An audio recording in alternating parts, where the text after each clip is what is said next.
ਧੰਨ ਵਾਹਿਗੁਰੂ।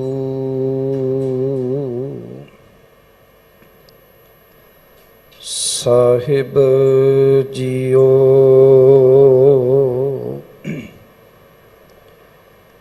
ਡੰਡੌਤ ਬੰਦਨ ਅਨੇਕ ਬਾਰ, ਸਰਬ ਕਲਾ ਸਮਰੱਥ ਡੋਲਨ ਤੇ ਰਾਖੋ ਪ੍ਰਭੂ। ਨਾਨਕ ਦੇ ਕਰ ਹੱਥ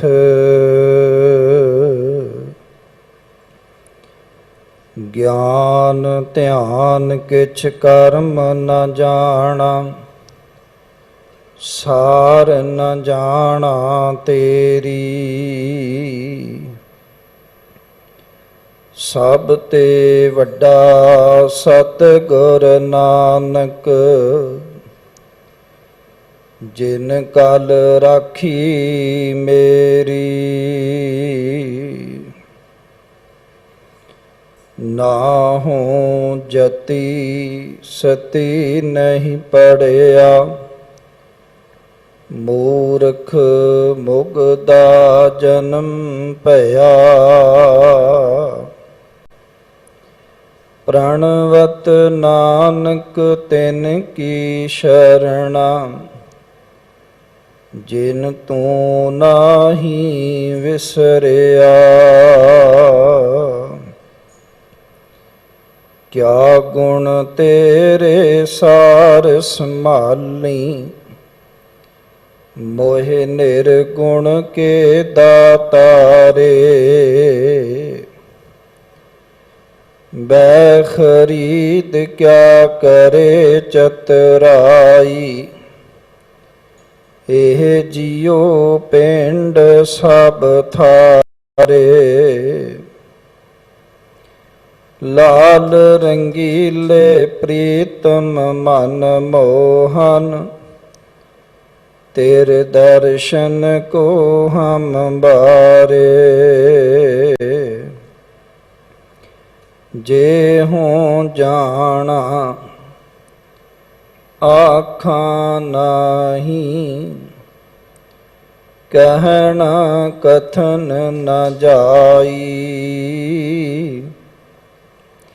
ਗੁਰਾ ਇਕ ਦੇਹ 부ਝਾਈ, ਸਭਨਾ ਜੀਆਂ ਕਾ ਇਕ ਦਾਤਾ। ਸੋ ਮੈਂ ਵਿਸਰ ਨ ਜਾਈ। ਗੁਰਾ ਇਕ ਦੇਹ 부ਝਾਈ, ਸਭਨਾ ਜੀਆਂ ਕਾ ਇਕ ਦਾਤਾ। ਸੋ ਮੈਂ ਵਿਸਰ ਨ ਜਾਈ। ਪਰਮ ਸਨਮਾਨਯੋਗ ਜੁਗੋ ਜੁਗ ਅਟਲ, ਚਵਰ ਛਤਰ ਤਖਤ ਦੇ ਮਾਲਕ, ਹਾਜ਼ਰਾ ਹਜ਼ੂਰ ਜ਼ਾਹਰਾ ਜ਼ਹੂਰ ਸਰਬ ਕਲਾਮ ਭਰਪੂਰ। ਰਾਜਾਨ ਰਾਜ ਭਾਨਾਨ ਭਾਨ, ਦੇਵਾਨ ਦੇਵ ਉਪਮਾ ਮਹਾਨ। ਵਾਲੀਏ ਕੁਲ ਦੋ ਜਹਾਂ, ਲੋਕ ਪਰਲੋਕ ਹਲਤ ਪਲਤ ਦੇ ਸਹਾਏ। ਦੋ ਜਹਾਨਾਂ ਦੀ ਵਾਲੀ, ਦਸਾਂ ਹੀ ਪਾਤਸ਼ਾਹੀਆਂ ਦੀ ਆਤਮਕ ਜੋਤ। ਗੁਰਤਾ ਗੱਦੀ ਉੱਤੇ ਸੁਭਾਏ ਮਾਨ, ਧੰਨ ਸਤਿਗੁਰੂ ਸ੍ਰੀ ਗੁਰੂ ਗ੍ਰੰਥ ਸਾਹਿਬ ਪਾਤਸ਼ਾਹ ਜੀ ਦੇ ਮੁਕੱਦਸ ਕਦਮਾਂ ਵਿੱਚ ਜੁੜ ਮਿਲ ਬੈਠੇ ਗੁਰੂ ਕੇ ਮਹਾਨ ਸਤ ਸੰਗੀ ਜਨੋ। ਆਪ ਜੀ ਦੇ ਬਹੁਤ ਵੱਡੇ ਭਾਗ ਹਨ, ਜੋ ਕਿ ਆਪ ਜੀ ਬਾਲਾ ਪ੍ਰੀਤਮ ਸ੍ਰੀ ਗੁਰੂ ਹਰਕ੍ਰਿਸ਼ਨ ਸਾਹਿਬ ਪਾਤਸ਼ਾਹ ਜੀ ਦੀ ਪਾਵਨ ਪਵਿੱਤਰ ਧਰਤੀ ਗੁਰਦੁਆਰਾ ਬੰਗਲਾ ਸਾਹਿਬ ਵਿਖੇ ਸੁਭਾਏਮਾਨ ਹੋ ਕੇ ਅੰਮ੍ਰਿਤ ਵੇਲੇ ਦੇ ਦੀਵਾਨਾਂ ਦੇ ਵਿੱਚ ਸਤਸੰਗ ਦੀਆਂ ਘੜੀਆਂ ਦਾ ਆਨੰਦ ਮਾਣ ਰਹੇ ਹੋ। ਆਪ ਜੀ ਨੇ ਗੁਰੂ ਕੇ ਕੀਰਤਨੀਆਂ ਪਾਸੋਂ ਬੜੇ ਹੀ ਪਿਆਰ ਦੇ ਨਾਲ, ਸਤਿਕਾਰ ਨਾਲ ਸ੍ਰੀ ਆਸਾ ਕੀ ਵਾਰ ਦਾ ਕੀਰਤਨ ਸਰਵਣ ਕੀਤਾ ਹੈ। ਉਪਰੰਤ ਪਾਵਨ ਦਰਬਾਰ ਦੀ ਮਰਿਆਦਾ ਦੇ ਮੁਤਾਬਕ ਜੋ ਲੜੀਵਾਰ ਧੰਨ ਸ਼੍ਰੀ ਗੁਰੂ ਗ੍ਰੰਥ ਸਾਹਿਬ ਪਾਤਸ਼ਾਹ ਜੀ ਦੇ ਸ਼ਬਦਾਂ ਦੀ ਕਥਾ ਵਿਚਾਰ ਚੱਲ ਰਹੀ ਹੈ। ਅੱਜ ਦਾ ਜੋ ਵਿਚਾਰ ਅਧੀਨ ਪਾਵਨ ਸ਼ਬਦ ਹੈ, ਅਤਿ ਸਤਿਕਾਰਯੋਗ ਗਿਆਨੀ ਮਾਨ ਸਿੰਘ ਜੀ ਹੋਣਾ ਪਾਸੋਂ ਆਪ ਜੀ ਨੇ ਬੜੇ ਪਿਆਰ ਨਾਲ ਸਰਵਣ ਕੀਤਾ ਹੈ। ਦਾਸੜੇ ਨੂੰ ਹੁਕਮ ਹੋਇਆ ਹੈ ਇਸ ਸ਼ਬਦ ਦੀ ਵਿਚਾਰ ਆਪ ਨਾਲ ਸਾਂਝੀ ਕਰਨ ਦਾ। ਮੇਰੇ ਵਿੱਚ ਕੋਈ ਪਾਇਆ ਨਹੀਂ ਕਿ ਮੈਂ ਅਗਾਧ ਬੋਧ ਬਾਣੀ ਦੀ ਵਿਚਾਰ ਆਪ ਸੰਗਤਾਂ ਨਾਲ ਸਾਂਝੀ ਕਰ ਸਕਾਂ। ਸਮਰੱਥ ਸਤਿਗੁਰੂ ਸਿਰ ਤੇ ਰਹਿਮਤ ਭਰਿਆ ਹੱਥ ਰੱਖਣ ਤੇ ਆਪ ਸੰਗਤਾਂ ਵੀ ਅਸੀਸ ਬਖਸ਼ਿਸ਼ ਕਰੋ। ਪਿਆਰ ਸਹਿਤ ਬੁਲਾਈ ਫਤਿਹ ਪ੍ਰਵਾਨ ਕਰੋ ਜੀ। ਵਾਹਿਗੁਰੂ ਜੀ ਕਾ ਖਾਲਸਾ, ਵਾਹਿਗੁਰੂ ਜੀ ਕੀ ਫਤਿਹ। ਧੰਨ ਸ਼੍ਰੀ ਗੁਰੂ ਗ੍ਰੰਥ ਸਾਹਿਬ ਪਾਤਸ਼ਾਹ ਜੀ ਦੀ ਜੋ ਸ਼ਬਦਾਂ ਦੀ ਲੜੀਵਾਰ ਵਿਚਾਰ ਪਾਵਨ ਪਵਿੱਤਰ ਦਰਬਾਰ ਤੋਂ ਰੋਜ਼ਾਨਾ ਆਪ ਜੀ ਸਰਵਣ ਕਰਦੇ ਹੋ। ਅੱਜ ਦਾ ਜੋ ਪਾਵਨ ਪਵਿੱਤਰ ਸ਼ਬਦ ਵਿਚਾਰ ਅਧੀਨ ਹੈ, ਇਹ ਸ਼੍ਰੀ ਗੁਰੂ ਗ੍ਰੰਥ ਸਾਹਿਬ ਪਾਤਸ਼ਾਹ ਜੀ ਦੇ ਮੁਬਾਰਕ ਅਤੇ ਪਵਿੱਤਰ ਅੰਗ 183 ਉੱਤੇ ਸੁਭਾਏਮਾਨ ਹੈ।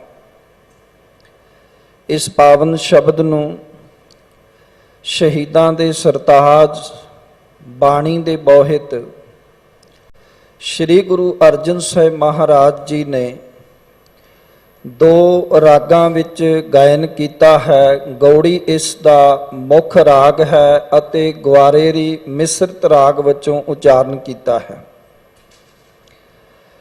ਸ਼੍ਰੀ ਗੁਰੂ ਅਰਜਨ ਸਾਹਿਬ ਮਹਾਰਾਜ ਜੀ ਨੇ ਬਖਸ਼ਿਸ਼ ਕੀਤੀ ਹੈ ਇਸ ਪਾਵਨ ਪਵਿੱਤਰ ਸ਼ਬਦ ਦੇ ਰਾਹੀਂ ਸਾਨੂੰ ਸਮਝਾਉਣ ਦੀ, ਤੇ ਸਾਡਾ ਧਿਆਨ ਇਸ ਸ਼ਬਦ ਵੱਲ ਖਿੱਚਦਿਆਂ ਹੋਇਆਂ ਸਾਨੂੰ ਗੁਰੂ ਦੇ ਨਾਲ ਜੋੜਿਆ ਹੈ, ਗੁਰੂ ਦੀ ਬਾਣੀ ਨਾਲ ਜੋੜਿਆ ਹੈ। ਜਦੋਂ ਕੋਈ ਮਨੁੱਖ, ਕੋਈ ਜਗਿਆਸੂ ਗੁਰੂ ਨਾਲ ਜੁੜ ਜਾਂਦਾ ਹੈ ਤੇ ਉਸ ਦੀ ਸਾਂਝ ਪਾਰ ਬ੍ਰਹਮ ਪਰਮੇਸ਼ਵਰ ਨਾਲ ਪੈ ਜਾਂਦੀ ਹੈ। ਸਤਿਗੁਰਾਂ ਦੇ ਨਾਲ ਜੁੜ ਕੇ ਸਤਿਗੁਰੂ ਦਾ ਮਿਲਾਪ ਜਦੋਂ ਹਾਸਲ ਹੋ ਜਾਂਦਾ ਹੈ ਤੇ ਜੀਵਨ ਦੇ ਵਿੱਚ ਕੀ ਕੁਝ ਤਬਦੀਲੀਆਂ ਆਉਂਦੀਆਂ ਨੇ, ਜੀਵਨ ਵਿੱਚ ਕੀ ਕੁਝ ਪ੍ਰਾਪਤ ਹੁੰਦਾ ਹੈ। ਜਦੋਂ ਸਤਿਗੁਰੂ ਦੇ ਨਾਲ ਅਸੀਂ ਜੁੜ ਜਾਂਦੇ ਹਾਂ ਤਾਂ ਸਾਡੇ ਜੀਵਨ ਵਿੱਚ ਕੀ ਤਬਦੀਲੀਆਂ ਆਉਂਦੀਆਂ ਹਨ, ਕੀ ਪ੍ਰਾਪਤ ਹੁੰਦਾ ਹੈ, ਇਸ ਗੱਲ ਉੱਤੇ ਜ਼ੋਰ ਦਿੱਤਾ ਹੈ। ਤੇ ਦੂਜੀ ਗੱਲ, ਸਤਿਗੁਰੂ ਦੇ ਨਾਲ ਜੁੜ ਕੇ ਜੋ ਉਣਤਾਈਆਂ ਨੇ ਜੀਵਨ ਵਿੱਚ, ਜੋ ਬੁਰਾਈਆਂ ਨੇ, ਜੋ ਵੱਡੇ ਰੋਗ ਨੇ, ਜੋ ਕਲਹ ਕਲੇਸ਼ ਹੈ, ਜੋ ਦੁੱਖ ਹੈ, ਉਹ ਸੰਤਾਪ ਹੈ, ਉਹ ਕਿਵੇਂ ਦੂਰ ਹੋ ਜਾਂਦਾ ਹੈ। ਇਹ ਸਾਰੀ ਗੱਲ ਉੱਤੇ ਸਤਿਗੁਰੂ ਪਾਤਸ਼ਾਹ ਜੀ ਨੇ ਇਸ ਸ਼ਬਦ ਵਿੱਚ ਸਾਡੇ ਧਿਆਨ ਨੂੰ ਕੇਂਦਰਿਤ ਕੀਤਾ ਹੈ।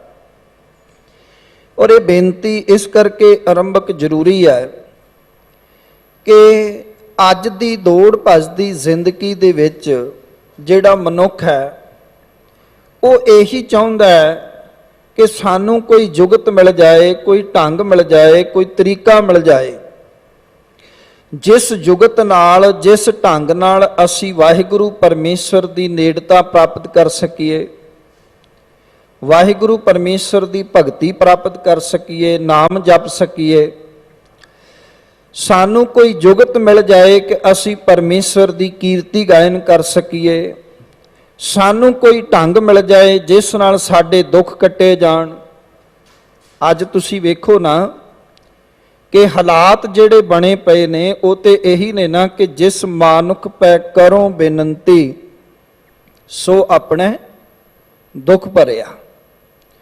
ਜਿਸ ਮਨੁੱਖ ਕੋਲ ਵੀ ਤੁਸੀਂ ਗੱਲ ਕਰੋਗੇ ਉਹ ਸਿਵਾਏ ਰਸਮੀ ਤੌਰ ਤੇ 1-2 ਮਿੰਟ ਰਾਜੀ ਖੁਸ਼ੀ ਦੱਸਣ ਤੋਂ ਬਾਅਦ, ਸਭ ਕੁਝ ਠੀਕ ਠਾਕ ਕਹਿਣ ਤੋਂ ਬਾਅਦ ਫਿਰ ਉਸੇ ਗੱਲ ਤੇ ਆ ਜਾਂਦਾ ਵੀ ਬੜੀ ਪਰੇਸ਼ਾਨੀ ਹੈ, ਬਹੁਤ ਦੁੱਖ ਹੈ, ਇਹ ਵੀ ਦੁੱਖ ਹੈ, ਇਹ ਵੀ ਦੁੱਖ ਹੈ। ਇਹ ਦੁੱਖ ਕਿਵੇਂ ਜਾਣਗੇ? ਕੋਈ ਵੀ ਵਿਅਕਤੀ ਸਾਨੂੰ ਮਿਲਦਾ ਹੈ ਸਮਾਜ ਵਿੱਚ, ਅਸੀਂ ਜਿਸ ਕੋਲ ਉੱਠਦੇ ਬੈਠਦੇ ਹਾਂ ਉਹਦੇ ਕੋਲ ਅਸੀਂ ਆਪਣੇ ਦੁੱਖਾਂ ਦੀ ਪੋਟਲੀ ਖੋਲ ਦਿੰਦੇ ਹਾਂ। ਤੇ ਯਾਦ ਰੱਖੋ, ਜਿਸ ਕੋਲ ਅਸੀਂ ਆਪਣੇ ਦੁੱਖਾਂ ਦੀ ਗੰਠੜੀ ਖੋਲ ਰਹੇ ਹਾਂ ਉਹ ਵੀ ਤੇ ਦੁਖੀ ਹੈ। ਜਿਸ ਮਾਨੁਖ ਪਹਿ ਕਰੁ ਬੇਨੰਤੀ ਸੋ ਆਪਣੇ ਦੁੱਖ ਭਰਿਆ। ਜੋ ਜੋ ਦਿਸੈ ਸੋ ਸੋ ਰੋਗੀ। ਹੁਣ ਜੋ ਦਿਸ ਰਿਹਾ ਉਹ ਤਾਂ ਰੋਗੀ ਹੈ, ਜਿਸ ਨਾਲ ਮੈਂ ਸਾਂਝ ਪਾ ਰਿਹਾ ਉਹ ਤਾਂ ਰੋਗੀ ਹੈ। ਇੱਕ ਵਿਅਕਤੀ ਬਿਮਾਰ ਹੈ ਔਰ ਬਿਮਾਰੀ ਨਾਲ ਉਹ ਗ੍ਰਸਤ ਹੈ ਤੇ ਉਹ ਹੀ ਸਲਾਹ ਦੇਵੇ ਤੇ ਕੀ ਉਹ ਠੀਕ ਹੋ ਸਕਦਾ ਹੈ? ਜਾਂ ਉਹ ਬਿਮਾਰ ਵਿਅਕਤੀ ਕੋਲੋਂ ਹੀ ਦਵਾਈ ਲਵੇ, ਕਿਵੇਂ ਠੀਕ ਹੋਏਗਾ? ਇੱਕ ਰੋਗੀ ਕੋਲੋਂ ਹੀ ਦਵਾਈ ਲੈ ਰਿਹਾ, ਉਹ ਕਿਵੇਂ ਠੀਕ ਹੋ ਸਕਦਾ ਹੈ?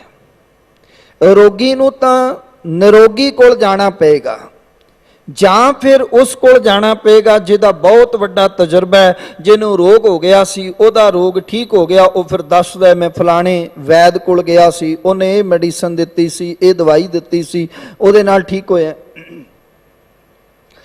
ਰੋਗੀ ਦਾ ਇਲਾਜ ਰੋਗੀ ਨਹੀਂ ਕਰ ਸਕਦਾ, ਨਿਰੋਗੀ ਕਰ ਸਕਦਾ ਹੈ। ਜਿਹਦੀ ਕਾਇਆ ਨੂੰ ਕੋਈ ਰੋਗ ਨਹੀਂ, ਜਿਸ ਨੂੰ ਕੋਈ ਰੋਗ ਨਹੀਂ, ਉਹ ਕਰ ਸਕਦਾ ਹੈ। ਪਰ ਅਫਸੋਸ ਦੀ ਗੱਲ ਹੈ, ਅੱਜ ਅਸੀਂ ਰੋਗੀ ਕੋਲੋਂ ਹੀ ਇਲਾਜ ਕਰਾ ਰਹੇ ਹਾਂ। ਅਸੀਂ ਵੀ ਰੋਗੀ ਹਾਂ ਤੇ ਸਾਹਮਣੇ ਵਾਲਾ ਵੀ ਰੋਗੀ ਹੈ। ਹੁਣ ਰੋਗੀ ਦਾ ਕੀ ਇਲਾਜ ਕਰੇਗਾ? ਮੰਨ ਲਓ ਅੱਜ ਦੇ ਸ਼ਬਦ ਵਿੱਚ ਵੀ ਗੁਰਦੇਵ ਜ਼ਿਕਰ ਕਰਨਗੇ ਵੀ ਮੈਨੂੰ ਹਉਮੈ ਦਾ ਰੋਗ ਚਿਮੜਿਆ ਹੋਇਆ ਹੈ ਤੇ ਮੈਂ ਉਸ ਵਿਅਕਤੀ ਕੋਲ ਜਾ ਰਿਹਾ ਜਿਹਨੂੰ ਨਹੀਂ ਹਉਮੈ, ਮੇਰੀ ਹਉਮੈ ਦਾ ਕੀ ਇਲਾਜ ਕਰੇਗਾ? ਕੋਈ ਵਿਅਕਤੀ ਮੈਨੂੰ ਪੁੱਛਦਾ ਭਾਈ ਸਾਹਿਬ ਜੀ ਇਹ ਦੱਸੋ ਹਉਮੈ ਨਹੀਂ ਜਾਂਦੀ, ਇਹ ਹਉਮੈ ਬੜੀ ਆ ਜਾਂਦੀ ਹੈ ਤੇ ਮੈਂ ਆਪ ਹਉਮੈ ਦੀਆਂ ਪੰਡਾਂ ਚੁੱਕੀ ਫਿਰਾਂ, ਫਿਰ ਕਿਹਦਾ ਇਲਾਜ ਹੋਏਗਾ? ਕੋਈ ਵਿਅਕਤੀ ਕਹਿੰਦਾ ਗਿਆਨੀ ਜੀ ਇਹ ਤ੍ਰਿਸ਼ਨਾ ਨਹੀਂ ਬੁਝਦੀ, ਇਹ ਕਿਵੇਂ ਜਾਏਗੀ? ਤੇ ਮੇਰੇ ਵਰਗਾ ਗਿਆਨੀ ਤ੍ਰਿਸ਼ਨਾ ਦੇ ਆਪ ਹੀ ਅੱਗ ਦੇ ਅੰਦਰ ਭਾਂਬੜ ਮਚਾਈ ਫਿਰੇ, ਆਪ ਹੀ ਸਬਰ ਨਾ ਹੋਵੇ, ਆਪ ਹੀ ਜਿਹੜਾ ਹੈ ਉਹ ਸਬਰ ਦਾ ਥੱਲਾ ਗਵਾਚਿਆ ਹੋਵੇ, ਆਪ ਹੀ ਮਾਇਆ ਵੇੜੇ ਸੰਸਾਰ ਵਿੱਚ ਹਾਏ ਹਾਏ ਮਾਇਆ ਕਰਦਾ ਫਿਰੇ, ਕੀ ਇਲਾਜ ਹੋ ਸਕਦਾ? ਨਹੀਂ ਹੋ ਸਕਦਾ। ਇਸ ਦਾ ਇਲਾਜ ਤਾਂ ਉਹੀ ਕਰ ਸਕਦਾ ਹੈ ਜਿਹਦੇ ਕੋਲ ਤ੍ਰਿਸ਼ਨਾ ਨਹੀਂ ਹੈ, ਜਿਸ ਕੋਲ ਸਬਰ ਹੈ, ਜਿਸ ਕੋਲ ਸਬਰ ਹੈ, ਜਿਹੜਾ ਇਹ ਆਖਦਾ ਹੈ ਜੋ ਕੁਝ ਕਮਾਇਆ ਹੈ, ਜੋ ਕੁਝ ਹੈ ਉਹਨੂੰ ਵੀ ਵੰਡ ਕੇ ਛਕਣਾ। ਕਿੱਡਾ ਸਬਰ ਹੋਏਗਾ ਮੇਰੇ ਸਤਿਗੁਰੂ ਕੋਲ? ਇਸ ਦਾ ਇਲਾਜ ਉਹੀ ਕਰ ਸਕਦਾ ਹੈ ਜਿਹੜਾ ਕਹਿੰਦਾ ਇੱਕ ਤਿਲ ਦਾ ਦਾਣਾ ਵੀ ਵੰਡ ਕੇ ਛਕਿਆ ਜਾ ਸਕਦਾ ਹੈ। ਕਿੱਡਾ ਸਬਰ ਹੈ। ਤੇ ਮਨੁੱਖ ਤੇ ਕਹਿੰਦਾ ਤਿਲ ਦਾ ਦਾਣਾ ਤੇ ਛੱਡੋ, ਜੋ ਕੁਝ ਮੇਰੇ ਕੋਲ ਹੈ ਮੇਰਾ ਹੀ ਹੈ, ਦੂਜੇ ਦਾ ਮੈਂ ਕਿਵੇਂ ਹੜੱਪ ਕਰਨਾ ਹੈ ਉਹ ਜੁਗਤਾਂ ਸੋਚਦਾ ਰਹਿੰਦਾ ਹੈ, ਉਹ ਤਰੀਕੇ ਸੋਚਦਾ ਰਹਿੰਦਾ ਹੈ, ਉਹ ਵਿਉਂਤਾਂ ਬਣਾਉਂਦਾ ਰਹਿੰਦਾ ਹੈ। ਸੋ ਇਸ ਕਰਕੇ ਸਤਿਗੁਰੂ ਪਾਤਸ਼ਾਹ ਕਹਿੰਦੇ ਨੇ ਵੀ ਰੋਗੀ ਤਾਂ ਹੈ ਸੰਸਾਰ, ਪਰ ਇਸ ਸੰਸਾਰ ਨੂੰ ਰੋਗ ਮੁਕਤ ਜੇ ਕੋਈ ਕਰ ਸਕਦਾ ਤਾਂ ਉਹ ਕਰ ਸਕਦਾ ਜਿਹੜਾ ਆਪ ਨਿਰੋਗ ਹੈ। ਜੋ ਜੋ ਦਿਸੈ ਸੋ ਸੋ ਰੋਗੀ, ਰੋਗ ਰਹਿਤ ਮੇਰਾ ਸਤਿਗੁਰ ਜੋਗੀ। ਸੋ ਰੋਗ ਰਹਿਤ ਕੇਵਲ ਸਤਿਗੁਰੂ ਹੈ ਤੇ ਸਤਿਗੁਰੂ ਕੋਲ ਅਸੀਂ ਆਪਣੇ ਮਨ ਦਾ ਇਲਾਜ ਕਰਾਉਣਾ ਹੈ। ਅਸੀਂ ਅੱਜ ਸਤਿਗੁਰੂ ਕੋਲ ਆਏ ਹਾਂ ਜਾਂ ਆਪਣੇ ਘਰਾਂ 'ਚ ਬੈਠੇ ਹਾਂ ਕਿ ਅੱਜ ਦਾ ਸ਼ਬਦ ਸੁਣਿਆ, ਸਤਿਗੁਰੂ ਤੁਸੀਂ ਸਾਡੇ ਮਨ ਨੂੰ ਕਿਵੇਂ ਧਰਵਾਸ ਦਿਓਗੇ? ਸਤਿਗੁਰੂ ਜੀ ਸਾਡੇ ਮਨ ਨੂੰ ਕਿਵੇਂ ਬੁਝਾਓਗੇ? ਸਾਡੇ ਮਨ ਨੂੰ ਕਿਵੇਂ ਸਮਝਾਓਗੇ ਇਸ ਵਿੱਚੋਂ ਹਉਮੈ ਦੂਰ ਹੋ ਜਾਏ, ਇਸ ਵਿੱਚੋਂ ਤ੍ਰਿਸ਼ਨਾ ਦੀ ਅੱਗ ਦੂਰ ਹੋ ਜਾਏ, ਇਹਦੇ ਰੋਗ ਮਿਟ ਜਾਣ, ਇਹਦੇ ਕਲਹ ਕਲੇਸ਼ ਮਿਟ ਜਾਣ। ਸਤਿਗੁਰੂ ਸਾਡੇ ਪੈਰਾਂ ਨੂੰ ਸਾਡੇ ਕਰਮਾਂ ਦੇ ਹੀ ਬੰਧਨ ਪਏ ਹੋਏ ਨੇ, ਇਹਨਾਂ ਵਿਕਾਰਾਂ ਨੇ ਸਾਡੇ ਪੈਰਾਂ ਨੂੰ ਜਕੜਿਆ ਹੋਇਆ ਹੈ, ਤੁਸੀਂ ਕਿਵੇਂ ਆਜ਼ਾਦ ਕਰੋਗੇ? ਦਾਤਾ ਅਸੀਂ ਤੇ ਤੁਹਾਡੇ ਅੱਗੇ ਅਰਦਾਸ ਕਰ ਰਹੇ ਹਾਂ, ਤੁਹਾਡੇ ਅੱਗੇ ਅਰਜ਼ੋਈ ਕਰ ਰਹੇ ਹਾਂ, ਤੁਹਾਡੇ ਅੱਗੇ ਪ੍ਰੇਰ ਕਰ ਰਹੇ ਹਾਂ, ਕਿਰਪਾ ਕਰੋ। ਸੋ ਗੁਰੂ ਸਵਾਰਿਓ, ਅੱਜ ਸਤਿਗੁਰੂ ਪਾਤਸ਼ਾਹ ਸਾਡੇ ਸਾਰੇ ਰੋਗਾਂ ਦੇ ਇਲਾਜ ਕਰਨਗੇ, ਸਾਨੂੰ ਜੁਗਤ ਦੱਸਣਗੇ, ਸਾਨੂੰ ਤਰੀਕਾ ਦੱਸਣਗੇ, ਸਾਨੂੰ ਢੰਗ ਦੱਸਣਗੇ। ਅੱਜ ਸੁਣਨ ਤੋਂ ਚੂਕਣਾ ਨਹੀਂ ਹੈ। ਅੱਜ ਇਹ ਨਹੀਂ ਕਿ ਸਾਡੀ ਸੁਰਤ ਕਿਤੇ ਗੈਰ ਹਾਜ਼ਰ ਹੋਵੇ। ਅੱਜ ਆਪਣੀ ਸੁਰਤ ਨੂੰ ਸ਼ਬਦ ਵਿੱਚ ਟਿਕਾ ਕੇ ਸੁਣ ਲਈਏ ਤੇ ਮੈਂ ਸਮਝਦਾ ਗੁਰੂ ਅਰਜਨ ਸਾਹਿਬ ਮਹਾਰਾਜ ਅੱਜ ਸਾਡੇ ਸਾਰੇ ਸਵਾਲਾਂ ਦੇ ਜਵਾਬ ਦੇਣਗੇ। ਸੋ ਸਤਿਗੁਰੂ ਪਾਤਸ਼ਾਹ ਰਾਹੋ ਵਾਲੇ ਬੰਦ ਵਿੱਚ ਬਖਸ਼ਿਸ਼ ਕਰ ਰਹੇ ਨੇ ਤੇ ਮੇਰੇ ਮਾਲਕ ਰਾਹੋ ਵਾਲੇ ਬੰਦ ਵਿੱਚ ਬਖਸ਼ਿਸ਼ ਕਰਦਿਆਂ ਹੋਇਆਂ ਆਖਦੇ ਨੇ, ਸਭ ਜਗ ਸਾਚਾ ਜਾਂ ਸੱਚ ਮੈਂ ਰਾਤੇ, ਸੀਤਲ ਸ਼ਾਂਤ ਗੁਰ ਤੇ ਪ੍ਰਭ ਜਾਤੇ, ਰਹਾਉ। ਇਸ ਦੇ ਵਿੱਚ ਜੋ ਸਤਿਗੁਰੂ ਪਾਤਸ਼ਾਹ ਜੀ ਨੇ ਬਖਸ਼ਿਸ਼ ਕੀਤੀ ਹੈ, ਪਹਿਲੀ ਗੱਲ ਤਾਂ ਜੇ ਇਹਨੂੰ ਇਸੇ ਤਰ੍ਹਾਂ ਵਿਚਾਰ ਕੇ ਪੜ੍ਹ ਲਿਆ ਕਿ ਸਭ ਜਗ ਸਾਚਾ ਜਾਂ ਸੱਚ ਮੈਂ ਰਾਤੇ, ਤੇ ਗੱਲ ਸਿੱਧੀ ਜੀ ਪਕੜ ਵਿੱਚ ਆਏਗੀ ਵੀ ਸਾਰਾ ਸੰਸਾਰ ਸੱਚਾ ਹੈ ਤੇ ਜੋ ਸੱਚ ਵਿੱਚ ਰਤੇ ਹੋਏ ਨੇ। ਹੁਣ ਸੰਸਾਰ ਤੇ ਸੱਚਾ ਨਹੀਂ ਹੈ, ਸੰਸਾਰ ਤੇ ਨਾਸਵੰਤ ਹੈ, ਸੰਸਾਰ ਤੇ ਮਿਥਿਆ ਹੈ, ਸੰਸਾਰ ਤੇ ਝੂਠ ਹੈ, संसार ते जैसे जलते बुध बुधा उपजै बिनसै नीत। भी संसार ते झूठ है, ये तो मिथ्या है। ये जो दुनिया सानू नज़र आ रही है, ये दुनिया मुकामे फानी है, ये तो नासवंत है। फिर इत्थे साचे दा अर्थ की है? साचे दा अर्थ है गुरबाणी विच जो साचा शब्द आएगा उसका अर्थ है सदा स्थिर रहन वाला वाहिगुरु परमेश्वर अकाल पुरख वाहिगुरु। जदों साडी गुरु नाल सांझ पै जांदी है ते गुरदेव पातशाह कहंदे गुरु नाल सांझ पैण नाल असी सच दे प्यार विच सच्चे विच रते जाने हां, लीन हो जाने हां। उपरों उपरों नहीं, रत्ते होने का अर्थ है, लीन होने का अर्थ है रत्ते सेई जो मुख ना मोड़न। अपने साईं तो मुख पासे ना करना, अपने साईं तो करवट ना करनी, अपने साईं दे अपने परमेश्वर दे दीदारां विच अभेद रहना, ओदे ओदे सिमरन विच अठे पैर जुड़े रहना। इनू कहंदे ने रत्ते होना। भावें कुछ भी हो जाए, झक्खड़ आवे, मीह आवे, हनेरी आवे, पर सिमरन वाले पासे तो पासा नहीं वटना। ये नहीं कि कई बार घोल कर देने आ, चलो जी अज ते बरसात है कोई गल नहीं, थोड़ा चिर ठहर के भगती कर लांगे, थोड़ा चिर ठहर के गुरुद्वारे जावांगे। नहीं, उन्हां दे अंदर दी ये तड़फ हुंदी है, झक्खड़ झांगी मीह वरसै भी गुर देखण जाई। इस अवस्था दे जेड़े मालक हुंदे ने, जेड़े कि एक घड़ी ना मिलते तां कलयुग होता, उन्हां रत्ते होयां दी गल चल रही है। कहंदे ने जेड़े उस सच्चे वाहिगुरू विच लत्ते रत्ते रहिंदे ने, उहदे प्रेम विच नीर लैंदे ने ना, सतगुरु कहंदे ने सब जग साचा। उन्हां नूं सारे जग विच सारे संसार अंदर वो सदा स्थिर रहण वाला वाहिगुरू नज़र आउंदा है। भाव कि वो सोचते ने कि वो परमेश्वर वाहिगुरू हर थां ते व्यापक है। ये उहदा भगत ही जानदा इस गल नूं, जिहड़ा रता होया है।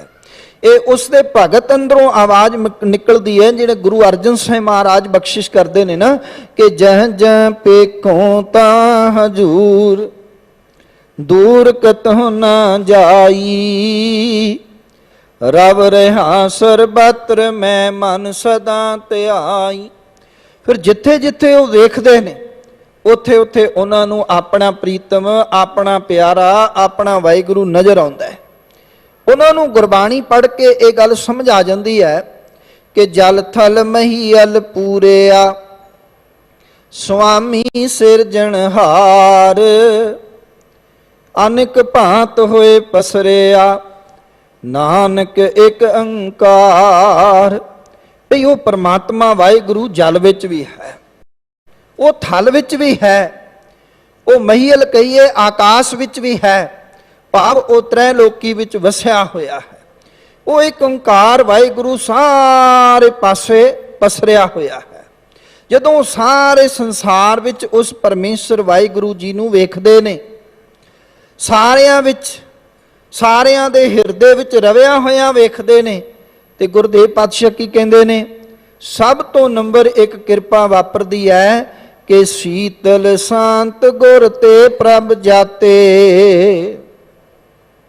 ਜਦੋਂ ਗੁਰੂ ਨਾਲ ਸਾਂਝ ਪੈ ਗਈ, ਰੱਬ ਨਾਲ ਸਾਂਝ ਪੈ ਗਈ, ਫਿਰ ਸਭ ਤੋਂ ਪਹਿਲੀ ਪ੍ਰਾਪਤੀ ਇਹ ਹੁੰਦੀ ਹੈ ਕਿ ਉਹਨਾਂ ਦੇ ਅੰਦਰ ਸੀਤਲਤਾ ਆ ਜਾਂਦੀ ਹੈ, ਠੰਡਕ ਆ ਜਾਂਦੀ ਹੈ। ਸੀਤਲਤਾ ਦਾ ਸੋਮਾ ਜੋ ਆ ਗਿਆ, ਜਦੋਂ ਸੀਤਲਤਾ ਦੇ ਸੋਮੇ ਨਾਲ ਤੁਸੀਂ ਜੁੜ ਜਾਓਗੇ। ਸੀਤਲਤਾ ਦਾ ਸੋਮਾ ਕੀ ਹੈ? ਗੁਰ ਦਾਤਾ, ਗੁਰ ਹਿਵੈ ਘਰ, ਗੁਰ ਦੀਪਕ ਤੇ ਲੋਏ। ਗੁਰੂ ਦਾਤਾ ਹੈ ਤੇ ਗੁਰੂ ਹਿਵੈ ਦਾ ਘਰ ਹੈ। ਹਿਵੈ ਮਾਨੇ ਬਰਫ, ਸੀਤਲਤਾ, ਠੰਡਕ। ਜਿੰਨੀ ਸੀਤਲਤਾ ਮੇਰੇ ਗੁਰੂ ਕੋਲ ਹੈ, ਜਿੰਨੀ ਸ਼ਾਂਤੀ ਮੇਰੇ ਗੁਰੂ ਕੋਲ ਹੈ, ਇੰਨੀ ਸ਼ਾਂਤੀ ਤੁਹਾਨੂੰ ਸੰਸਾਰ ਵਿੱਚ ਜਿੱਥੇ ਮਰਜ਼ੀ ਭਟਕ ਲੈਣਾ ਤੁਹਾਨੂੰ ਪ੍ਰਾਪਤ ਨਹੀਂ ਹੋਏਗੀ। ਸਾਰੇ ਅਸ਼ਾਂਤ ਤੁਹਾਨੂੰ ਨਜ਼ਰ ਆਉਣਗੇ। ਮੈਂ ਬੇਨਤੀ ਆਰੰਭ ਕਰ ਚੁੱਕੇ ਹਾਂ ਕਿ ਜਿਹੜਾ ਪਹਿਲਾਂ ਬਿਮਾਰ ਹੈ ਉਹ ਕਿਸੇ ਨੂੰ ਕੀ ਸ਼ਾਂਤੀ ਦੇਵੇਗਾ? ਜਿਹੜਾ ਪਹਿਲਾਂ ਹੀ ਅਸ਼ਾਂਤ ਬੈਠਿਆ ਹੋਇਆ ਉਹ ਕਿਸੇ ਨੂੰ ਸ਼ਾਂਤ ਕਿਵੇਂ ਕਰੇਗਾ?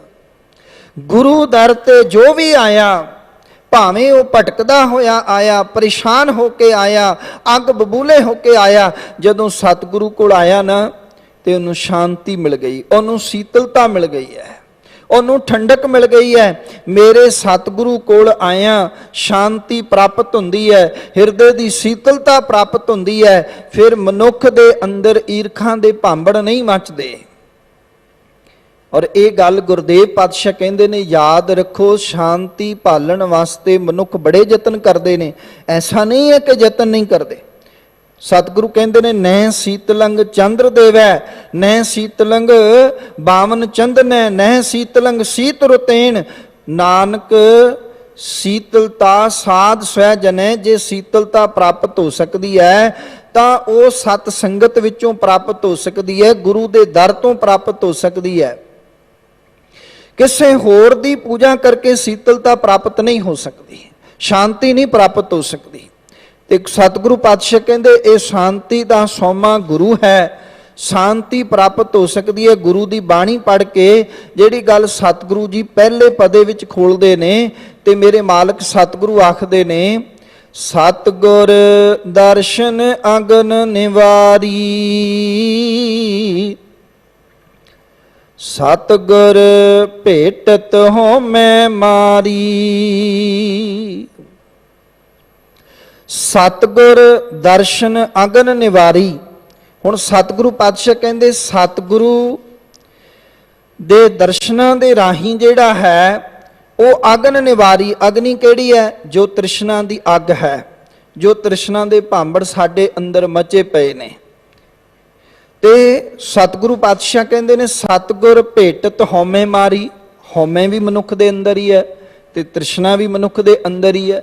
ਜਿਵੇਂ ਹੀ ਸਤਿਗੁਰੂ ਦਾ ਮਿਲਾਪ ਹੁੰਦਾ ਹੈ, ਹਉਮੈ ਦਾ ਵੀ ਇਲਾਜ ਹੋ ਜਾਂਦਾ ਹੈ ਤੇ ਤ੍ਰਿਸ਼ਨਾ ਦੀ ਮਰ ਜਾਂਦੀ ਹੈ। ਇਹ ਗੱਲ ਤੇ ਅਸੀਂ ਮੰਨਦੇ ਹਾਂ ਨਾ ਕਿ ਧੰਨ ਸ਼੍ਰੀ ਗੁਰੂ ਗ੍ਰੰਥ ਸਾਹਿਬ ਮਹਾਰਾਜ ਇਹ ਗੱਲ ਕਹਿੰਦੇ ਨੇ ਕਿ ਦੋ ਹੀ ਵੱਡੇ ਰੋਗ ਨੇ ਇਸ ਸੰਸਾਰ ਵਿੱਚ। ਜਿਹੜੇ ਵੱਡੇ ਰੋਗ ਨੇ ਨਾ ਉਹ ਦੋ ਹੀ ਨੇ, ਤੇ ਦੋਵੇਂ ਦੇ ਦੋਵੇਂ ਵੱਡੇ ਰੋਗ ਇਹ ਮਨੁੱਖਾਂ ਨੂੰ ਹੀ ਚਿੰਬੜੇ ਹੋਏ ਨੇ, ਇਹ ਮਨੁੱਖਾਂ ਨੂੰ ਹੀ ਲੱਗੇ ਹੋਏ ਨੇ। ਸਤਿਗੁਰੂ ਪਾਤਸ਼ਾਹ ਕਹਿੰਦੇ ਨਾ, ਇਹ ਤ੍ਰਿਸ਼ਨਾ ਵੱਡਾ ਰੋਗ ਲੱਗਾ, ਮਰਨ ਮਨੋ ਵਿਸਾਰਿਆ। ਹਉਮੈ ਦੀਰਘ ਰੋਗ ਹੈ। ਸਤਿਗੁਰੂ ਪਾਤਸ਼ਾਹ ਕਹਿੰਦੇ ਹਉਮੈ ਜਿਹੜਾ ਹੈ ਉਹ ਦੀਰਘ ਰੋਗ ਹੈ। ਦੀਰਘ ਦਾ ਅਰਥ ਵੀ ਵੱਡਾ ਹੁੰਦਾ। ਇਹ ਤ੍ਰਿਸ਼ਨਾ ਵੱਡਾ ਰੋਗ ਲੱਗਾ, ਤ੍ਰਿਸ਼ਨਾ ਦਾ ਰੋਗ ਵੀ ਵੱਡਾ ਹੈ। ਇਹ ਦੋਵੇਂ ਰੋਗ ਹੀ ਮਨੁੱਖ ਨੂੰ ਲੱਗੇ ਹੋਏ ਨੇ ਅਤੇ ਇੰਨੇ ਭਿਆਨਕ ਨੇ, ਇੰਨੇ ਭਿਆਨਕ ਰੂਪ ਧਾਰਨ ਕਰ ਲੈਂਦੇ ਨੇ ਕਿ ਮਨੁੱਖ ਤ੍ਰਿਸ਼ਨਾ ਵਾਲੇ ਪਾਸੋਂ ਰੱਜਦਾ ਹੀ ਨਹੀਂ ਹੈ, ਕਦੇ ਨਹੀਂ ਰੱਜਦਾ।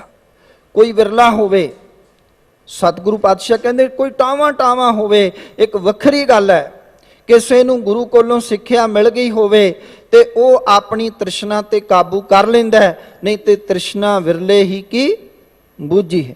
ਕੋਈ ਵਿਰਲਾ ਲੱਖਾਂ ਵਿੱਚੋਂ ਕਰੋੜਾਂ ਵਿੱਚੋਂ ਇੱਕ ਹੈ ਜਿਹੜਾ ਕਹਿੰਦਾ ਨਹੀਂ ਦਾਤਾ ਤੂੰ ਬਹੁਤ ਕੁਝ ਦਿੱਤਾ ਹੈ, ਤੇਰਾ ਸ਼ੁਕਰ ਹੈ, ਹੁਣ ਕੁਝ ਨਹੀਂ ਚਾਹੀਦਾ। ਇਹ ਮਨੁੱਖਾਂ ਜੀਵਨ ਸਫਲਾ ਹੋ ਜੇ ਭਗਤੀ ਦੀ ਦਾਤ ਦੇ, ਨਹੀਂ ਤੇ ਇੱਥੇ ਸਹਿਸ ਕਟੇ ਲੱਖੋ ਉਠ ਧਾਵੈ, ਤ੍ਰਿਪਤ ਨਾ ਆਵੈ ਮਾਇਆ ਪਾਛੇ ਪਾਵੈ। ਸਤਿਗੁਰੂ ਪਾਤਸ਼ਾਹ ਕਹਿੰਦੇ ਇੱਥੇ ਅੱਜ 1000 ਖੱਟ ਲਏ, ਕੱਲ ਲੱਖ, ਪਰਸੋਂ ਕਰੋੜ, ਬਸ ਇਹ ਹੋੜ ਮਚੀ ਪਈ ਹੈ। ਔਰ ਅੱਜ ਤੇ ਮਨੁੱਖ ਕੇਵਲ ਮਸ਼ੀਨ ਬਣ ਕੇ ਰਹਿ ਗਿਆ। ਸਵੇਰ ਤੋਂ ਸ਼ਾਮ ਤੱਕ ਮਾਇਆ ਕਿਵੇਂ ਕਮਾਉਣੀ ਹੈ, ਕਿੰਨੀ ਕਮਾਉਣੀ ਹੈ, ਤੇ ਕੋਈ ਤਰੀਕੇ ਬੇਅੰਤ ਨੇ, ਕੋਈ ਥਾਂ ਥੱਲਾ ਹੈ ਹੀ ਨਹੀਂ ਹੈ, ਕੋਈ ਰੱਜ ਨਹੀਂ ਹੈ। ਜਿਹੜਾ ਦਿਹਾੜੀ ਵਿੱਚ 500 ਕਮਾਉਂਦਾ ਉਹ ਵੀ ਕਹਿੰਦਾ ਅੱਜ 600 ਕਮਾਣੇ ਸੀ। ਜਿਹੜਾ 1000 ਕਮਾਉਂਦਾ ਕਹਿੰਦਾ ਅੱਜ 2000 ਕਿਉਂ ਨਹੀਂ ਕਮਾ ਸਕੇ।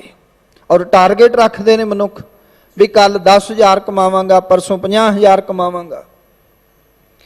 ਇੱਕ ਰਾਜਾ ਜਿਹੜਾ ਕਿ ਰੋਜ਼ਾਨਾ ਦਾਨ ਦਿੰਦਾ ਹੈ, ਲੱਖਾਂ ਰੁਪਏ ਦਾਨ ਦਿੰਦਾ ਹੈ, ਕਿਉਂਕਿ ਆਮਦਨੀ ਵੀ ਉਹਦੀ ਕਰੋੜਾਂ ਵਿੱਚ ਹੈ। ਜਿਸ ਦੀ ਆਮਦਨੀ ਕਰੋੜਾਂ ਵਿੱਚ ਹੈ ਉਹ ਲੱਖਾਂ ਦਾ ਰੋਜ਼ਾਨਾ ਦਾਨ ਦੇਈ ਜਾਂਦਾ ਹੈ।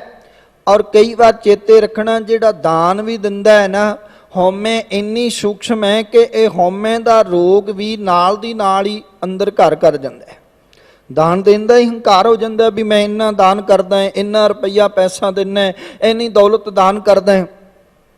ਰੋਜ਼ਾਨਾ ਜਿਹੜਾ ਹੈ ਇਸ ਦੇ ਦਰਬਾਰ ਤੋਂ ਬਾਹਰ ਭੀੜ ਲੱਗ ਜਾਂਦੀ ਹੈ। ਭਿਖਾਰੀ ਲੋਕ ਆ ਜਾਂਦੇ ਨੇ, ਬੇਅੰਤ ਲੋਕ ਆ ਜਾਂਦੇ ਨੇ, ਰੋਜ਼ਾਨਾ ਠੂਠੇ ਫੜ ਕੇ ਤੇ ਦਾਨ ਮੰਗਦੇ ਨੇ। ਇਹ ਪਹਿਲਾਂ ਦਾਨ ਦਿੰਦਾ ਫਿਰ ਕੁਝ ਛਕਦਾ ਹੈ।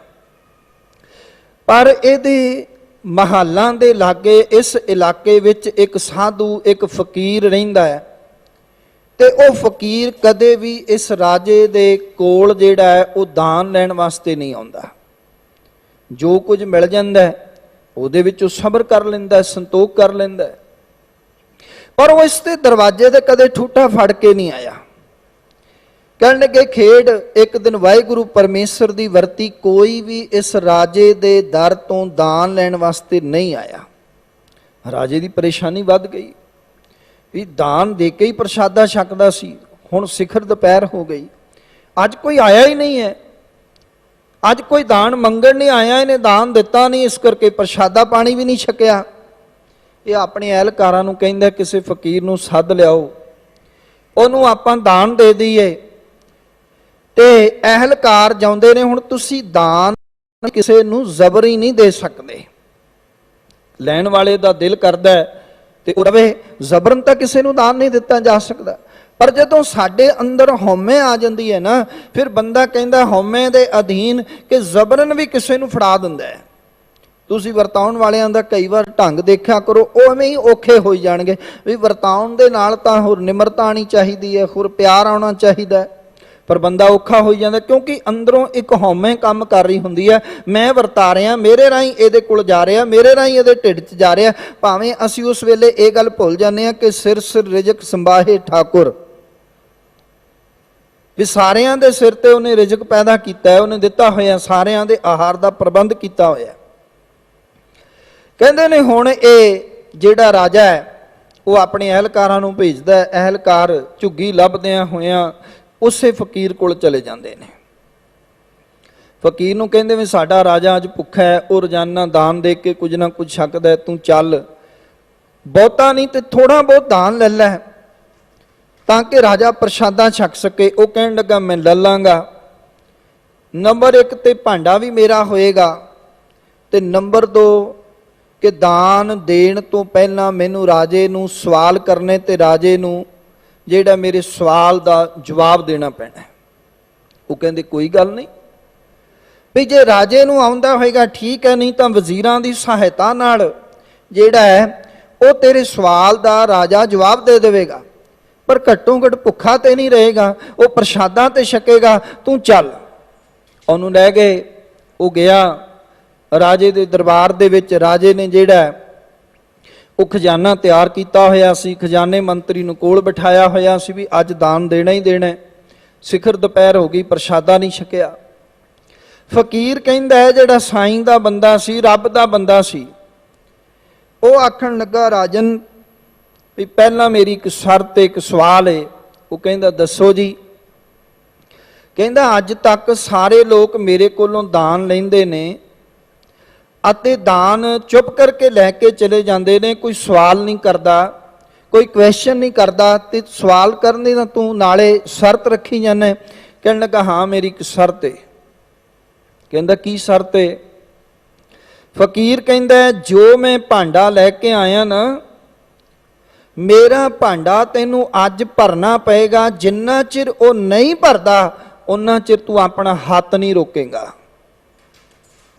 ਹੁਣ ਰਾਜਾ ਜਿਹੜਾ ਉਹ ਮੋਹਰਾਂ ਦਾਨ ਕਰਦਾ ਸੀ, 1 ਮਿੰਟ ਵਾਸਤੇ ਤਾਂ ਸੋਚਿਆ ਕਿ ਵੀ ਪਤਾ ਨਹੀਂ ਖਬਰੇ ਇਹ ਕਿੰਨੀਆਂ ਮੋਹਰਾਂ ਮੰਗ ਲਵੇ, ਕਿੰਨਾ ਵੱਡਾ ਭਾਂਡਾ ਲੈ ਕੇ ਆਇਆ ਹੋਏਗਾ, ਕਿੰਨੀਆਂ ਮੋਹਰਾਂ ਆ ਜਾਣ। ਜ਼ਿਆਦਾ ਤੋਂ ਜ਼ਿਆਦਾ 1 ਮੋਹਰ ਇੱਕ ਫਕੀਰ ਨੂੰ ਦਿੰਦਾ ਹੋਏਗਾ, ਕਿਸੇ ਨੂੰ 2 ਦਿੰਦਾ ਹੋਏਗਾ, ਚਲੋ ਕੋਈ 5 ਵੀ ਲੈ ਜਾਂਦਾ ਹੋਏਗਾ, ਉਸ ਤੋਂ ਵੱਧ ਤਾਂ ਨਹੀਂ ਨਾ ਜੀ।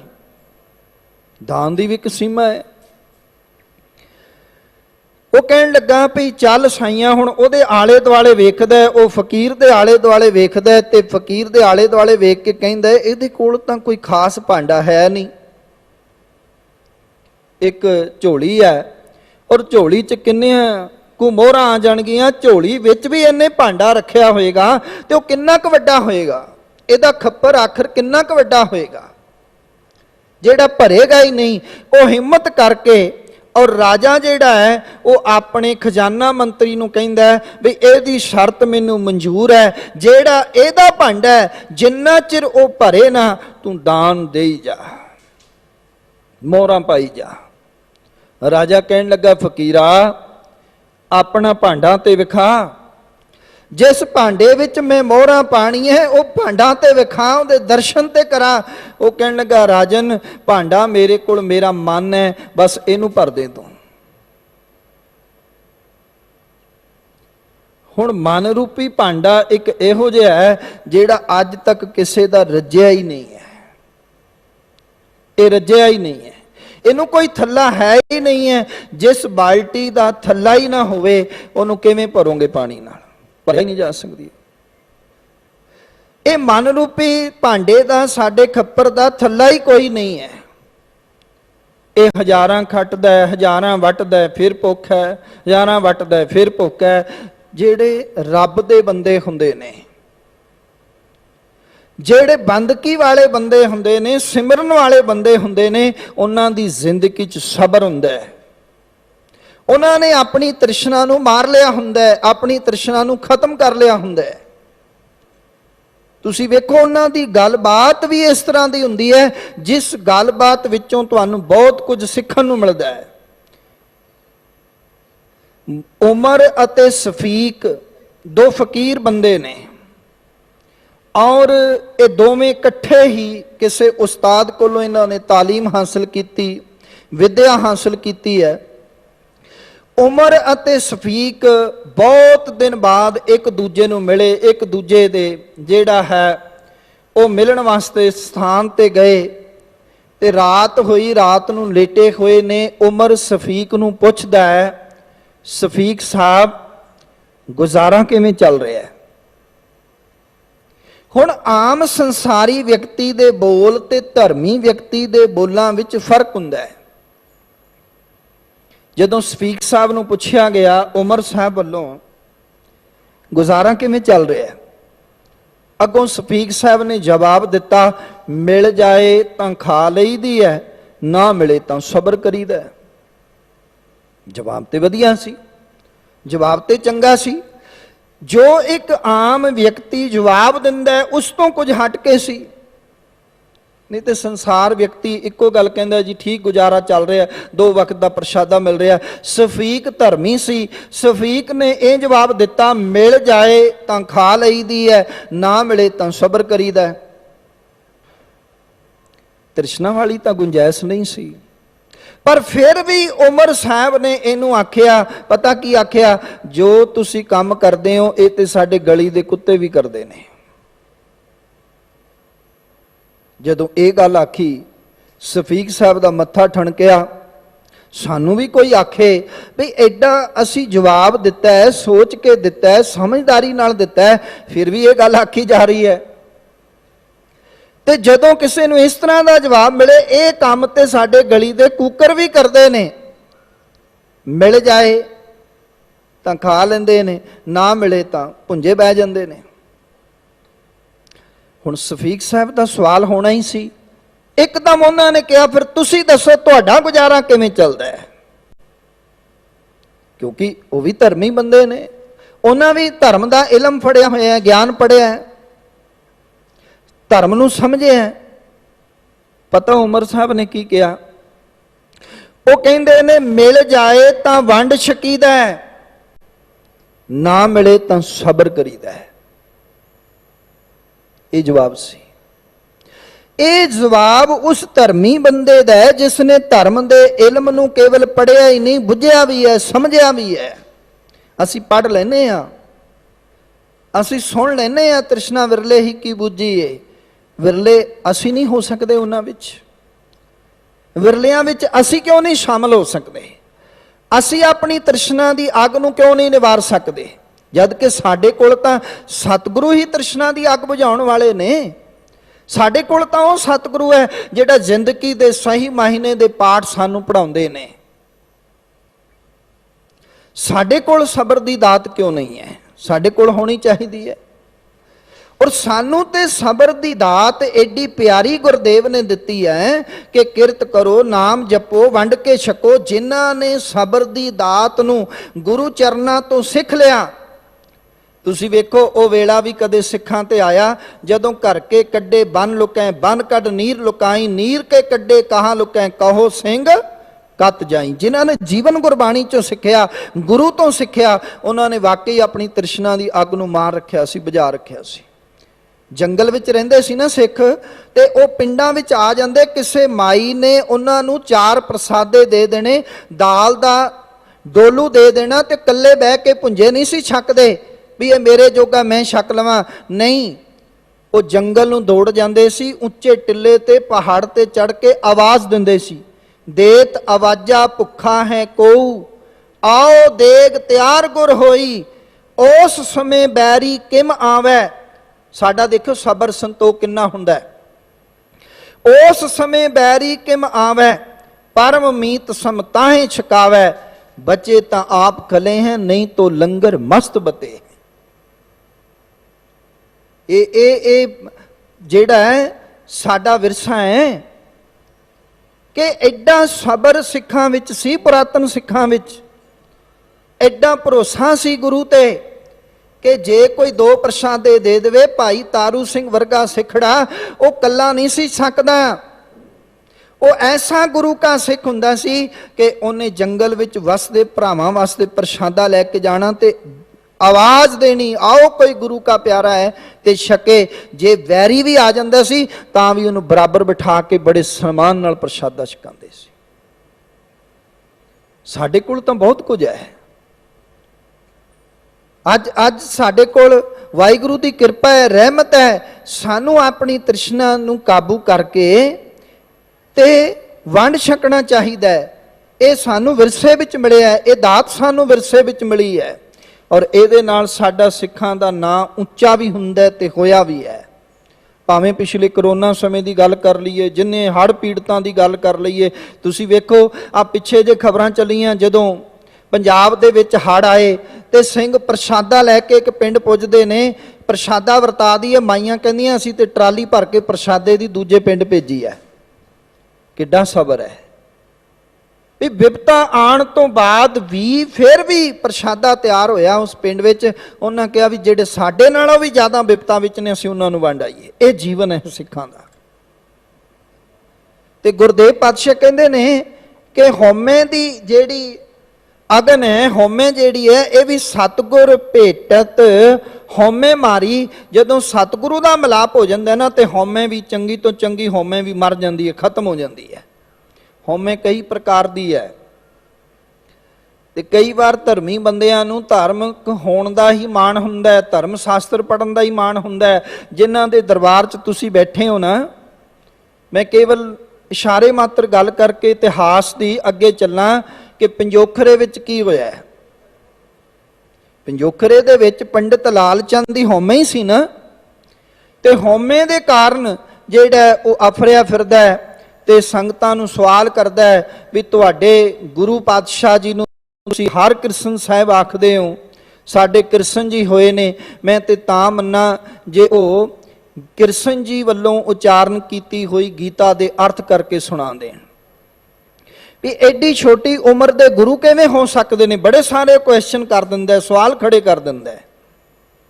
याद रखो गुरु ते कदे क्वेश्चन नहीं खड़े करीदे। गुरु समर्थ है, गुरु सब कुछ योग है, ते उन्हें सवाल खड़े कर दिते। सतगुरु दे कोल आया, सतगुरु कोल बैठिया, गुरदेव पातशाह कहणगे पंडित लाल चंद जी जे गुरु नानक दियां बख्शिशां वेखणीआं ते फिर तुसीं इवें करो, जिस ते तुहानूं यकीन है उहनूं सद के लिआओ। लैके किहनूं आउंदा है? छज्जू चीवर नूं। उस दे मुताबक तां छज्जू चीवर जिहड़ा है वो है जिहदे वास्ते उन्होंने मंदरसियां दे गुरुकुलां दे दरवाजे बंद कीते हुए ने, जिहने कदे विद्या पढ़ी नहीं, जिहने धर्म दा इलम ही नहीं पढ़िया, वो गीता दे अर्थ की करके सुनाएगा। पर वो ये गल भुल जांदा है भी जिहड़ा छज्जू चीवर है ना, वो गुरु नानक दे दर दा सेवादार बन चुके हैं, गुरु हरकृष्ण साहिब दे दर दा सेवादार बन चुके हैं। इत्थे दा सेवादार दे उत्ते भी एडी बख्शिश हुंदी है, जिहनूं गुरु थापड़ा दे देवे ना ते याद रखो वो भी बाणी पढ़दे ने। कहंदे छज्जू चीवर कोल बैठा है, पंडित लाल चंद कोल बैठा है, संगत बैठी है। गुरदेव पातशाह जी ने कहा पंडित जी फिर छज्जू चीवर कोलों गीता दे अर्थ कराइए। कहण लगे जी कराओ। सतगुरु कहण लगे फिर एक गल दा जवाब दिओ भी गीता तुहाडे वास्ते की है? कहण लगे जी साडा धर्म ग्रंथ है, पूजनीक है। कहंदे फिर जिहड़ा इहनूं पढ़न वाला है ते गीता नूं कित्थे रख के असीं पढ़ाईए? कहंदे जी उच्चे थां ते। ते सतगुरु ने अगली गल कही फिर तुसी? कहण लगे मैं सुनांगा नीवें थां ते। सतगुरु कहण लगे तुहाडे वर्ण वंड नूं कोई समस्या ते नहीं होएगी? भी जिस व्यक्ति नूं तुसी लैके आए हो उहनूं ते तुसी शूदर समझदे हो, ते शूदर जिहड़ा है वो उच्चे थां ते बह के ब्राह्मण नूं उपदेश नहीं कर सकदा तुहाडी मनुस्मृति मुताबक। तुसी ते आखदे हो भी शूदर दे कन्नां विच भी जे सिक्का पगला के पा दिता गया पई इस करके कि वो मंत्र दा जाप ही ना कर सके, तुहानूं कोई प्रॉब्लम तां नहीं होएगी। हुण पहली सट्टे नूं गल समझ आ गई कि मैं ते जिहड़ा है वो गलती कर चुके हैं, भी मैं ते उस व्यक्ति नूं चुन के लिआया जिहड़ा कि सराणे तां की पायत बैठण दा अधिकार नहीं। अज जिहड़ा गुरु साहब ने पहली सट्टे उहनूं उच्ची थां ते बिठा दिता। मेरा गुरु बिठावे भी क्यों ना, क्योंकि मेरा गुरु तां नीचों ऊंच करे मेरा गोबिंद। मेरा गुरु तां नीचा अंदर नीच जात, नीची हूँ अत नीच, नानक तिन कै संग साथ वड्डियां सो क्या रीस। पहली सट्टे ही हौमै जिहड़ी वर्ण वंड वाली सी नूं चूर चूर हो गई। ते जदों उन्हें गीता दे अर्थ कीते, जदों उन्हें आत्मा अमर है अजर है, ते उठिया ते गुरु हरकृष्ण साहब दे चरनां च टै पिया। हुण हौमै खत्म हो गई। हुण मंगदा है सिੱਖੀ दी दात। याद रखो सिੱਖੀ दी दात भी जिहड़ी प्राप्त हुंदी है ना, जदों असी अपने आप नूं मिटा के अपनी हौमे नूं मिटा के गुरु चरनां च आ जाने हैं ना, फिर सिੱਖੀ दी दात प्राप्त हुंदी है। इत्थे हंकार नहीं चलदा, हर जीओ हंकार ना पावे। इत्थे हंकार नहीं चलदा, इस दर ते निमरता है। इत्थे जिहड़ा निवेगा निवे सो गोरा खोए। हौमे नूं सतगुरु पातशाह दूर कर दिंदे ने। गुरदेव कहंदे ने तीजी गल है सतगुर संग नाही मन डोलै। सतगुरु दे संग जुड़ के जिस दिन सतगुरु दा मिलाप हो गया ना, ये मन तुहाडा खब्बे सज्जे डोलेगा नहीं, कदे नहीं डोलेगा। जदों तक मन डोलदा है उदों तक मनुख भटकणा विच पिया रहिंदा है, ते डोले होए मन दे राही मनुख कुराहे पिया रहिंदा है, सिद्धे राहे नहीं पैंदा। कदे कर्म कांडां वस लग्या रहिंदा है, कदे किसे पासे कदे किसे पासे। ते जदों सतगुरु दा मिलाप हो गया फिर डोलदा नहीं है। फिर वो केवल गुरु चरना अनुसार होके, गुरु के चरना च जुड़ के, गुरु अनुसारी होके, जिवें सतगुरु ने सिक्ख्या दिती है उस मुताबक तुरदा है। फिर वो धागियां ते भरोसा नहीं रखदा, फिर दूजे नूं भी नहीं कहंदा भी लिया तैनूं मैं धागे बन देवां, तू मैनूं धागे बन दे ताकि तू मेरी रखिया कर सके, मैं तेरी रखिया कर सकां। नहीं, उहदे जहन विच इक्को ही गल हुंदी है, मेरे गुरु ने भरोसा दवाया, राखा एक हमारा स्वामी, सगल घटाका अंतरजामी। सोए अचिंता जाग अचिंता, जहां कहां प्रभ तू वर्तनता। घर सुख बसिया बाहर सुख पाया, कहो नानक गुरमंत दृढ़ाया। ते सतगुरु कहंदे ने अमृत बाणी गुरमुख बोलै, ओ केवल गुरु दे सन्मुख हो के गुरु राही अमृत बाणी बोलदा है, अमृत बाणी पढ़दा है, क्योंकि उन्हें पता है अमृत बाणी हर हर तेरी, सुन सुन होवै परमगत मेरी। सतगुरु पातशाह जी जो तुहाडी अमृत बाणी है ना, इनू सुन सुन के जेड़ा मेरी परमगति हुंदी है। ते सतगुरु पातशाह कहंदे ने कि वेखो किड्डी वड्डी बरकत है अमृत बाणी विच। गुरदेव कहंदे ने अमृत बाणी हर हर तेरी, सुन सुन होवै परमगत मेरी। जलन बुझी शीतल होए मनुआ, सतगुर का दर्शन पाए जियो। जो जलन सी, जो तृष्णा दी अग सी, हौमे दी अग सी, मन डोलन दी भटकना सी, वो सारी अमृत बाणी ने खत्म कर दी जिस दिन अमृत बाणी पढ़नी शुरू की। इस करके गुरु अमरदास दा होका ये मन विच लैके तुरिया करो। जो गुरु पातशाह कहंदे ने आवो सिख सतगुरु के प्यारिओ, गावो सच्ची बाणी, बाणी तां गावो गुरु केरी। बाणियां सिर बाणी, जिनको नदर कर्म होवै हिरदै तिना समाणी। ते गुरदेव पातशाह कहंदे ने सुनो, गुरु दी किरपा नाल जदों बाणी पढ़ोगे गुरु दी किरपा होएगी, गुरु नाल मिलाप होएगा। ते गुरु दी किरपा नाल की होएगा? गुरदेव कहंदे ने संत प्रसाद जपै हर नाम। संत प्रसाद, संत प्रसाद का अर्थ है गुरु दी किरपा। गुरु दी किरपा नाल फिर वो मनुख परमेश्वर का नाम जपना शुरू करता है। बंद की करता है? जदों हौमे दूर हो गई ना ते परमात्मा का नाम जपदा है। ते गुरदेव कहंदे ने संत प्रसाद हर कीर्तन गाओ। फिर गुरु की किरपा नाल परमेश्वर की कीर्ति गायन करता है, क्योंकि गुरु दस दिंदा है कि भाई हर कीरत साध संगत है सिर करमन कै कर्मा। हरि दी बंदगी सब तो उत्तम है, ये सब तो श्रेष्ठ है। फिर वो परमेश्वर के कीर्तन विच भजन विच अपना मन जोड़ता है, गुरु की किरपा नाल कीर्तन गायन करता है। संत प्रसाद सगल दुख मिटे। दुख दे खखे नूं औंकड़ नहीं, बहुवचन शब्द है। सारे दुख गुरु की किरपा नाल सारे दुख मिट जाते ने। श्री हर कृष्ण ध्याईऐ जिस डिठै सब दुख जाए। संत प्रसाद बंधन ते छूटे। गुरु की किरपा नाल फिर जिहड़ा इहदे बंधन छुट जाते ने, बंधन मुक्त हो जाता है। क्यों? क्योंकि सतगुर सिख के बंधन काटै, गुर का सिख विकार ते हटै। संत किरपा ते मिटे मोह भरम। ते सतगुरु की किरपा नाल फिर की हुंदा है? गुरु की किरपा नाल इहदे अंदरों माया का मोह मिट जाता है ते माया प्रति भटकना खत्म हो जाती है। साध रेण मजन सब धर्म। इनू समझ आ जाती है भई सतगुरु दे जेड़ा चरण धूड़ विच इशनान करन नाल ही सर्व श्रेष्ठ धर्म उत्तम है। ये बात सब तो उत्तम है, गुरु की सिक्ख्या विच इशनान करना है। साध कृपाल दयाल गोबिंद, सादा मैं ए हमरी जिंद। कहते ओ दयाल, ओ कृपाल, ओ वाहिगुरु, ओ गोबिंद जो धरती का मालक है, जो प्रतिपालक है, सारियां दा मालक है। कहते इसनूं समझ आ जाती है कि गुरु विच ही मेरी जिंद है। गुरु विच जिंद तो भाव मैं अपनी जिंद नूं गुरु तो कुर्बान करदा हाँ। जिस सतगुरु की बरकत नाल इन्नियां रहमतां हुंदियां, उस सतगुरु तो मैं अपनी जिंद कुर्बान करदा हाँ। कृपा निध कृपाल ध्यावों। ਸਾਧ ਸੰਗ ਤਾਂ ਬੈਠਣ ਪਾਵੋ। ਕਹਿੰਦੇ ਮੈਂ ਹੁਣ ਜੋ ਕਿਰਪਾ ਦਾ ਨਿੱਧ ਹੈ, ਕਿਰਪਾ ਦਾ ਖਜ਼ਾਨਾ ਹੈ, ਜੋ ਕਿਰਪਾਲੂ ਹੈ, ਉਹਨੂੰ ਧਿਆਉਣਾ ਹਾਂ ਤੇ ਸਾਧ ਸੰਗਤ ਤਾਂ ਬੈਠਣ ਪਾਵੋ। ਤੇ ਸਾਧ ਸੰਗਤ ਵਿੱਚ ਬੈਠਦਾ ਹਾਂ, ਭਾਵ ਸਤ ਸੰਗਤ ਵਿੱਚ ਬਹਿ ਕੇ ਕੀ ਕਰਨਾ ਹੈ?